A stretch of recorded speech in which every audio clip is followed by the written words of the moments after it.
Évangile de Jésus-Christ selon saint Matthieu, chapitre 20. Car il en va du royaume des cieux comme d'un propriétaire qui sortit au point du jour, afin d'embaucher des ouvriers pour sa vigne.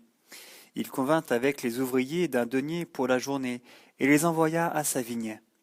Sorti vers la 3e heure, il en vit d'autres qui se tenaient désœuvrés sur la place, et à ceux-là il dit, « Allez vous aussi à la vigne, et je vous donnerai un salaire équitable. » Ils y allèrent.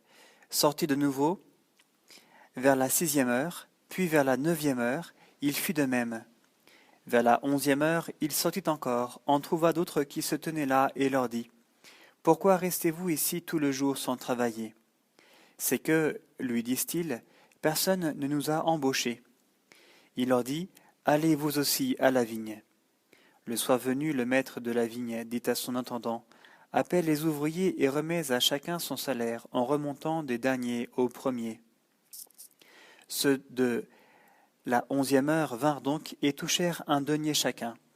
Les premiers, venant à leur tour, pensèrent qu'ils allaient toucher davantage, mais c'est un denier chacun qu'ils touchèrent eux aussi.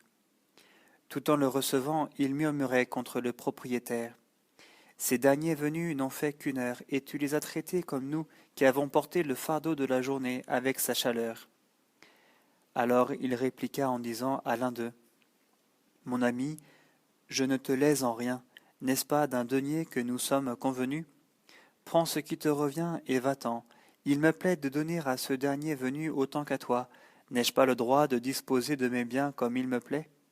Ou faut-il que tu sois jaloux parce que je suis bon ? Voilà comment les derniers seront premiers, et les premiers seront derniers. » Devant monter à Jérusalem, Jésus prit avec lui les 12 en particulier, et leur dit pendant la route, « Voici que nous montons à Jérusalem, et le Fils de l'homme sera livré aux grands prêtres et aux scribes.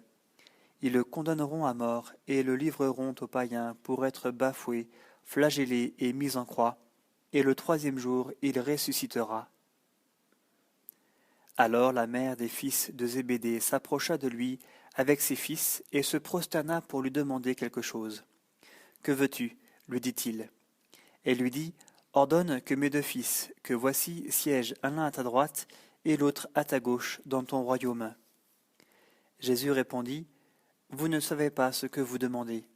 Pouvez-vous boire la coupe que je vais boire ? » Ils lui disent, « Nous le pouvons. » « Soit, leur dit-il, vous boirez ma coupe.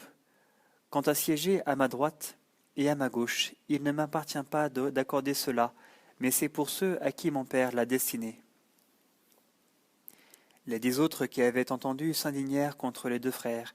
Les ayant appelés près de lui, Jésus dit, « Vous savez que les chefs des nations dominent sur elles en maître, et que les grands leur font sentir leur pouvoir. Il n'en doit pas être ainsi parmi vous. Au contraire, celui qui voudra devenir grand parmi vous sera votre serviteur, et celui qui voudra être le premier d'entre vous sera votre esclave. C'est ainsi que le Fils de l'homme n'est pas venu pour être servi, mais pour servir, et donner sa vie en rançon pour une multitude. » Comme il sortait de Jéricho, une foule nombreuse le suivit, et voici que 2 aveugles étaient assis au bord du chemin. Quand ils apprirent que Jésus passait, ils s'écrièrent, « Seigneur, aie pitié de nous, fils de David. » La foule les rabroua pour leur imposer silence, mais ils redoublèrent leurs cris, « Seigneur, aie pitié de nous, fils de David. » Jésus, s'arrêtant, les appela et dit, « Que voulez-vous que je fasse pour vous ?» Ils lui disent, « Seigneur, que nos yeux s'ouvrent. » Pris de pitié, Jésus leur toucha les yeux, et aussitôt ils recouvrèrent la vue, et ils se mirent à sa suite.